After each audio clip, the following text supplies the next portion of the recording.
Hey, welcome back to Matters of Mind. This is Thomas. I'm going to be going over a new book in my series with Jordan Peterson's book list. This one is Modern Man in Search of a Soul by Carl Jung. Now, this book is really just a collection of essays that Carl Jung, didn't actually write. They were actually lectures. And he delivered those lectures and they put them down into essays. And it's a compilation of a bunch of different essays that have to do, in some respect, with the title, which is Modern Man, what that means, and why we seem to be searching for soul. You might have heard about the meaning crisis, but this is a collection of essays that helps to address the reasons behind that, and at least why Carl Jung thinks that's happening. Now, this first essay that I'm going to talk about, and I won't talk about all of them, just a couple choice ones to give you a sense of what it's going through. It's psychoanalysis and dream interpretation. And it really reminded me that 8 hours of the day, well, however much you may be sleeping or not sleeping these days, but a huge portion of our lives every day is spent in the unconscious state. So when we start to shift everything to focusing on the rational conscious mind, we lose a huge portion of what our mind is doing when it's not conscious. And also made me think about the fact that the conscious mind itself evolved literally and figuratively out of the unconscious mind. So the conscious mind is incredibly brand new, historically speaking.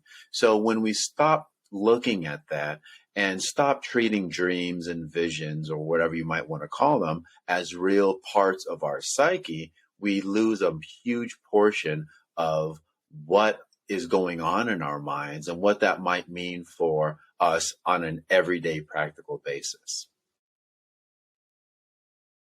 One of my other favorite essays is Archaic Man.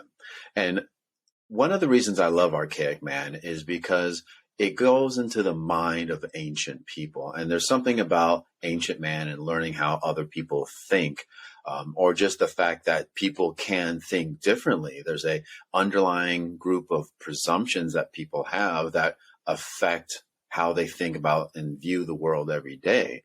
And he had a great example. We often think of ancient man and even tribal man, some which still live in that way today, as being mystical and believing in things that just don't exist. Like you might have an example where an ancient person today, or ancient living person today, sees the tree spirit or the frog god or whatever it might be.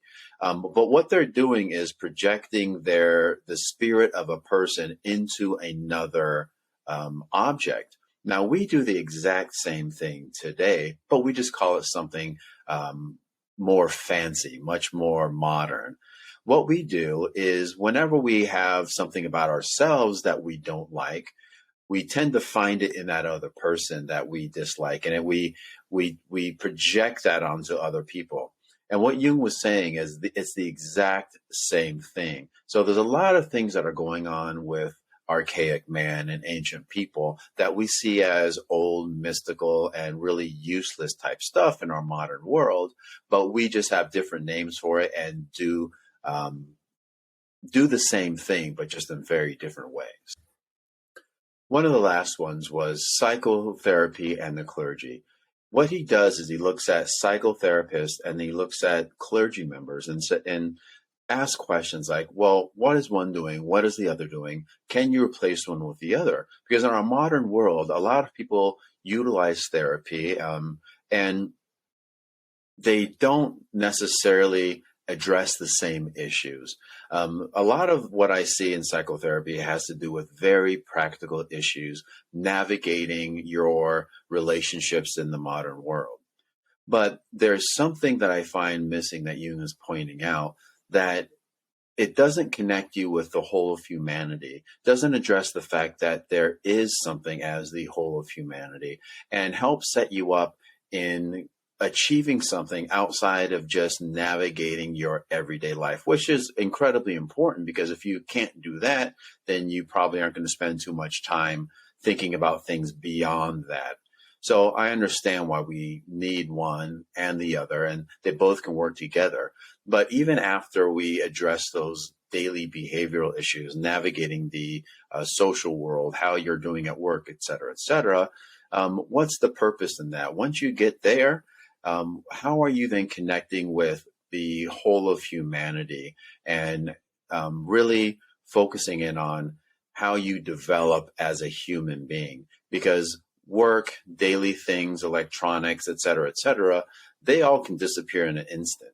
So in closing, I felt like this text was really geared at people who are therapists, and wanted to help them see that there are two different realms within which people are operating, and make sure that they recognize some other things that they may need to address, and just ask questions about whether or not they are addressing it, or whether or not they are at least acknowledging that there is a limit to the rational, logical manner in which our scientific procedures are addressing psychological issues. There still are a lot of things that we're not addressing. There's the unconscious mind that people tend to be moving away from. And I know there are still a lot of psychoanalysts out there who are doing that kind of work. But with cognitive behavioral therapy, CBT, and a lot of other things that are really helpful, it still is very focused on the rational mind, as opposed to things that are outside of that, because there are a lot of things outside of that. We spend a lot of hours outside of that, and we still have to address that portion of our psyche. So thanks for joining me here today. I hope this was helpful and helps you decide whether or not Modern Man in Search of a Soul by Carl Jung is something that you would want to read. If you have, or if you do, please join me in the comments. I'd like to hear what you think about it. Thanks.